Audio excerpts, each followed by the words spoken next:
In the world of mathematics, functions reign supreme. They provide a structured way to map inputs to outputs, establishing relationships between different quantities. To fully grasp the power of functions, we must delve into two key concepts: codomain and range. These terms often spark confusion, but fear not. This essay will unravel their mysteries, providing a clear and concise explanation for beginners. Understanding the difference between codomain and range is paramount for anyone seeking to master functions. By the end of this essay, you'll be well equipped to differentiate these concepts and appreciate their significance in mathematics. So, let's embark on this enlightening journey into the world of functions. Imagine a function as a specialized machine. You feed it an input and it processes it to produce an output. The codomain in this analogy represents all the potential outputs the machine could generate.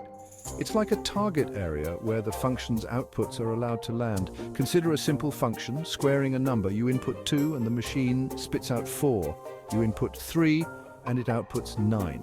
In this case, we could define the codomain as all positive numbers, including 0. This is because squaring any number will always result in a positive number or 0. The codomain sets the boundaries for the function's output.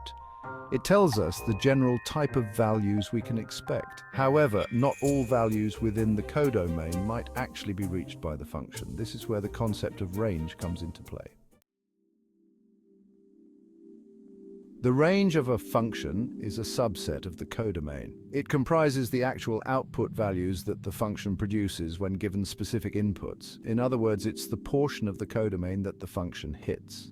Let's revisit our squaring function. If we restrict our inputs to only positive numbers, the range will also be limited to positive numbers. This is because squaring a positive number always yields another positive number. The range provides a more precise picture of the function's output compared to the codomain. It tells us exactly which values are achieved by the function, giving us insights into its behavior. Understanding the distinction between codomain and range is crucial for analyzing functions and their properties. It's like knowing the difference between a target and the actual bullseyes hit by an archer. Section 4, Codomain versus Range, a clear distinction. While both codomain and range relate to a function's output, their scope differs significantly. The codomain encompasses all possible output values, acting as a broad container. The range, however, zooms in on the specific values the function actually produces, forming a subset within the codomain. Think of it this way: the codomain is like a vast ocean, while the range represents the islands scattered within it. The ocean sets the overall boundary, but the islands are the actual points of interest. For instance, consider a function that maps students to their grades. The codomain could be all possible letter grades, A, B, C, D, F. However, if all students in a particular class perform exceptionally well, the range might only include A and B grades.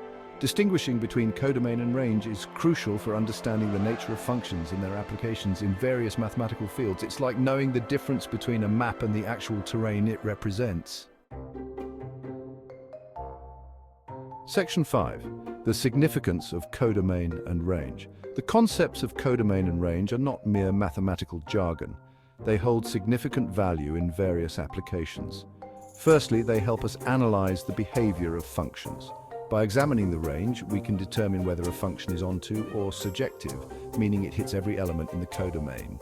This information is crucial for understanding the function's mapping properties. Secondly, codomain and range are essential for defining inverse functions. An inverse function undoes the original function, mapping outputs back to inputs. For an inverse function to exist, the original function must be both one-to-one or injective and onto. Moreover, understanding codomain and range is vital in calculus, particularly when dealing with limits and continuity. These concepts rely on the function's behavior within its domain and codomain, making a clear understanding of these terms essential.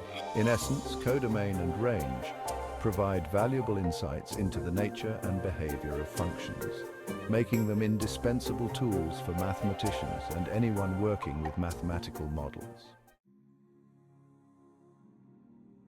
Section 6. Conclusion: Mastering the Basics. In conclusion, the distinction between codomain and range is fundamental for anyone seeking to master functions. The codomain represents the set of all possible outputs, while the range encompasses the actual outputs achieved by the function. Remember, the range is always a subset of the codomain. If a function manages to hit every element in its codomain, then the range and codomain become one and the same. By grasping these concepts, we gain a deeper understanding of functions and their applications in various mathematical fields. So embrace the power of codomain and range and unlock a world of mathematical possibilities.